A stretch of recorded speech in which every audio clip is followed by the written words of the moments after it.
अल्लाह की किताब उनकी ज़ुबान में तर्जुमा हुई हुई, लिखी हुई, बोली हुई, जिस शक्ल में भी आप पहुंचा सकते हैं पहुंचा दीजिए। बस आपका काम इसके सिवा कुछ नहीं है।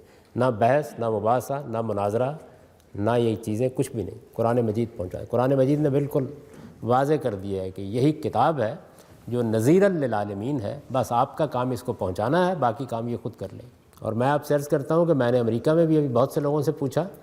डॉक्टर हमीदुल्लाह एक बड़े स्कॉलर थे, उन्होंने सारी ज़िंदगी पेरिस में गुजारी, वो लाहौर तशरीफ़ लाए, तो उनसे भी पूछा गया कि आपने देखा कि लोग मुसलमान, ने बताया कि पेरिस में हफ्ते में 8 से 9 तादाद है औसतन मुसलमान होने वालों की। पूछा गया कि मुहर्रिक क्या होता है, यानी क्या चीज़ है? कोई तबलीगी काविशों से लोग मुसलमान होते हैं, मुनाजरे से होते हैं, बहसों से होते हैं?